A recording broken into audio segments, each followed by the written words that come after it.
Hello there, welcome back to the channel, as if though you've never been here before. Well, you may not have been, so if this is your first time, welcome along. I am basically going to introduce a little comparison video here. Let's just look at this. We've all probably debated this ourselves, which is better, the DSLR cameras that enthusiasts and professionals use compared to the smartphones. And I decided I kind of like both, and I know there's pros and cons to both, but I just want to do one simple little test at home, in the comfort of my own home, with the automatic settings on my Canon DSLR camera, my 700D, and my Samsung A3. And I'm going to make use of one particular test subject, that being Mr. Obi Wan Kenobi. Say hello, Obi. Hello there. Okay, so as I'm sure you've noticed, we've got on the left my smartphone, my Galaxy A3, and on the right we've got the Canon 700D using a Sigma 18-300 lens. That's my lens of choice in that regard for my camera, so I'm just using what I use on a regular basis here.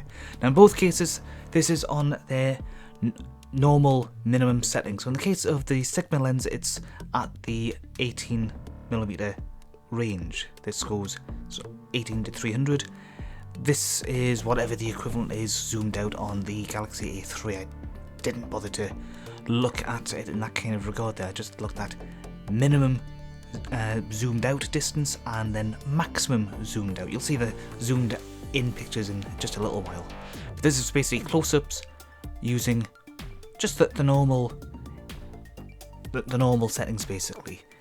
And the first things that become immediately apparent is that the image on the left is a lot sharper in some regards and also a lot rougher in certain regards. If you look along the brown lines that make up the robe on the body of Obi Wan Kenobi here, you can see that they do look a lot rougher in comparison to the much smoother, lighter colours that you get on the 700D. Of course, that's using the Sigma lens, and that will obviously have some differential there as well. But it's also a softer picture on the right hand side. Everything's softer and smoother, there's more light coming in, and that's simply because it's a much larger lens overall. If you look at the smartphone, that's a very tiny lens. Look at your own smartphone right now. If you look at the camera lenses, they are tiny. They do take good photos. You can get some very good, decent photos with them, and with whatever software they might be using on the phones, they can make them better and better again. So in some regards, you get some nice, very sharp images here. And remember, this is all on automatic settings. I'm not altering anything such as shutter speeds or depth of fields. The only thing I am doing on the 700D is I am basically putting it into manual focus myself, and that's the only difference in that regard. That's the only thing I'm doing myself in that regard. And that's simply because I prefer manual focus to get the kind of image I'm looking for. But you can also see that there's more of a bokeh on the Canon 700D image compared to just how sharp and crisp everything else is on the smartphone image. And that's personal taste at the end of the day. Personally, I quite like a nice bokeh, but if you're looking to have everything sharp, then obviously the smartphone is an option. And again, please bear in mind, these are all auto settings. This is not me altering them beyond my use of obviously manual focus. But I kind of prefer the image on the right hand side. If I was doing it myself manually, I'd have darkened it a bit by altering the speed settings on the shutter, for example, or alter the depth of field a bit more to make it a little darker. But just going with this as an automatic example, it looks pretty decent to me. Moving on, let's look at the zoomed in versions, which will look rather different.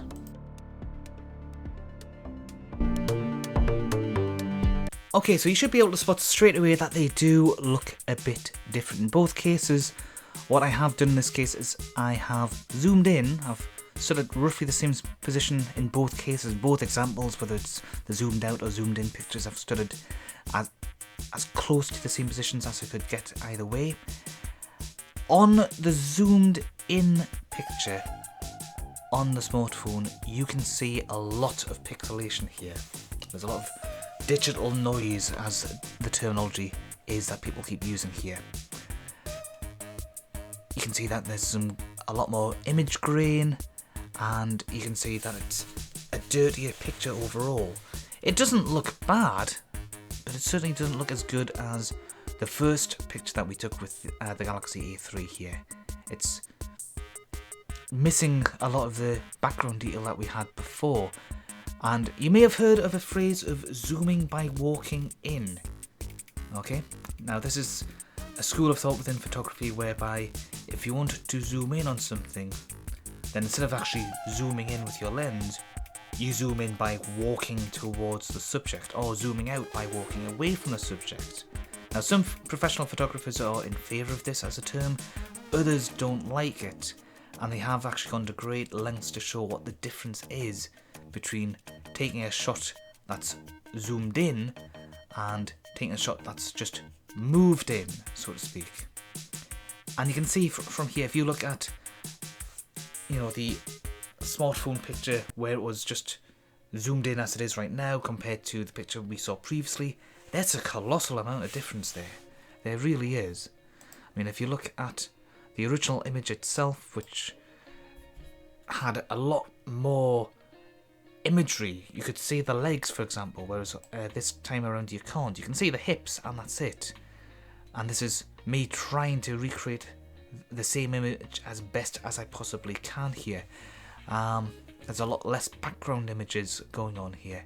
And the same is obviously true with what we see on the Canon 700D as well. Now, I haven't zoomed in all the way out, or all the way in rather, on the 700D, because what I've done in that regard is I've tried to recreate the pose, the framing and whatnot as best as possible to what I did on the smartphone. Didn't quite get it exactly right, as you can obviously see more of the legs, but you can see that the image is a lot better looking overall. There's bokeh in the background, although it is a bit washed out. There's quite a bit of light coming in all regards, and again, this is simply because it's a much wider lens overall. The Sigma 18-300mm lens features a lens that has a diameter of about 79mm, which is quite a wide aperture in its own right, and therefore it lets in a lot more light overall there. You can really get the f-stops in that kind of regard, although the more you zoom in and out, the more that changes. But that's not what we're really looking at in this regard. We're just looking at the pure aesthetics, and in all honesty, between the two, when it comes to zooming in, the zoomed in image on the Sigma 18-300 lens looks a lot better. It's a lot cleaner, there's far less in the way of noise, and it's a lot more pleasing to the eye. Now, that doesn't mean that with the smartphone you couldn't tidy it up by putting it through something like Lightwave, for example, or Photoshop, or so on and so forth. You know, a professional probably could put it through a program like that and really make the most of that image, but then they could do the same thing with the image on the right, which was taken on a DSLR, and get even more out of it, because there will be more megapixels available through the camera, through the DSLR camera, rather than the smartphone. That's not to say that you can't get more and more megapixels through smartphones, it's just because the lenses are still so small in comparison to a DSLR, you're just not getting the same effect overall. So between the two, I would have to say that if I was wanting to take photos and I didn't have my DSLR with me, I would quite happily settle for my smartphone. It's just in comparison between that and my proper DSLR, I would much rather go with the DSLR. So I hope this has been informative to you. Obviously it's not too in-depth, it's just looking at one subject here, but I think it says more than enough. The photographic evidence is quite literally there for you, and let your own eyes be your judge, and let your brain do whatever it needs to come to a decision. I think you'll probably agree with me, maybe the DSLR simply takes a far superior photo. Of course, the Galaxy A3 is a relatively old phone now, so who knows if somebody has done a similar comparison with their smartphone and their smartphone is more up to date, especially as 2019 is coming to a draw now. Maybe there's a much better smartphone out there whose images are on par with the DSLR.